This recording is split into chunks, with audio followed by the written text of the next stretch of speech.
If you're cooking for your friends, warn, to not eat that. That is really potent. If you're cooking for your enemies, though. Yeah, I sneak it in the middle of the rice, Smart. I keep my eye on you.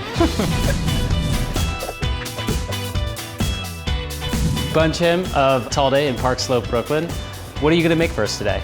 Today I have sticky rice cooked in banana leaves. Then we're gonna braise some mango and top it off with some toasted coconut and sesame seed. It's a traditional Southeast Asian dish. I'm from Cambodia.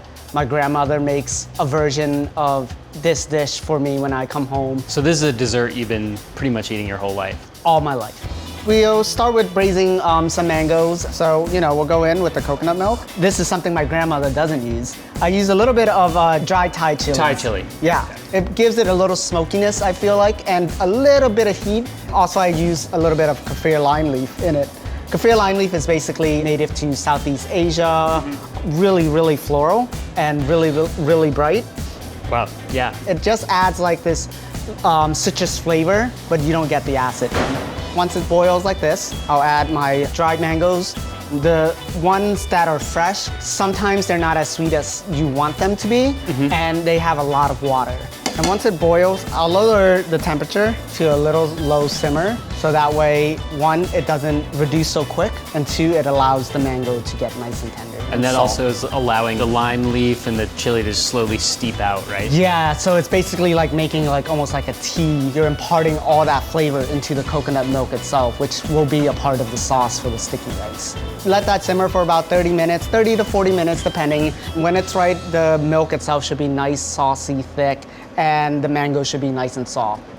It's been about 20 minutes braising on a medium simmer there. Yep, I would say this is actually done, so we can just pull this off and just let it sit.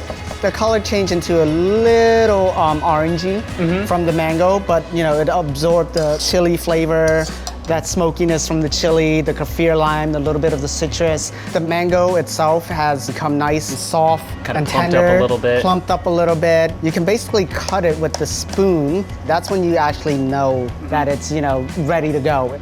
Next, we're just gonna make our sticky rice. Cool. So basically, I have right here is some glutinous rice. You can get this at any Asian store. You can also use sushi rice. You soak your rice in coconut milk overnight. Yeah, I soak this in coconut milk and a little bit of water.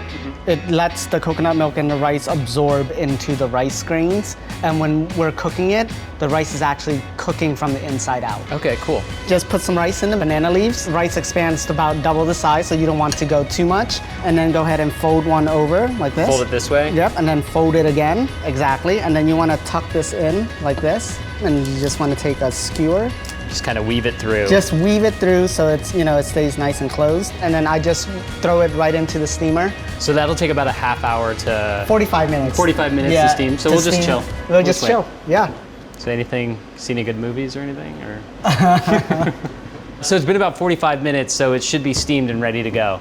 It's nice and plump. It's cooked all the way through. There's no white spot in the middle of the kernel. Let me get this for you here. All right, so once it's done, we're just gonna get a little bit of the nice mango, dress it up, and if you wanna be fancy, you can use, a little bit of this chili and just say, hey, don't eat the chili, it's hot. Top it off with a little bit of toasted coconut and sesame seed. I put a little salt in here too, just to give it a little balance. This also adds a little bit of texture to the dish. The rice is soft, the mango is soft, so I want to give it a little textural characteristic. All right, let me give this a try.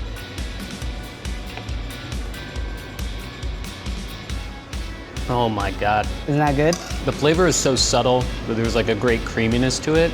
And you're right, the coconut adds a nice little bit of texture to the top. And the sesame seed adds a little pop. Yeah, you've got to get that taste almost a little bit late, that kind of that full mouth feel of the sesame seed. That is so good. If you've ever served this to any one person, who would you want to serve this to? One of the reasons why I cook is Julia Child, so I would have loved to make a meal for her. And then the Thai chili could have thrown her for a loop. Woo woo! Right next to it. Just glided away from the bone. See that temperature, how perfect that is? Yeah. Same thing goes for that. You could throw the bone back on the grill, put some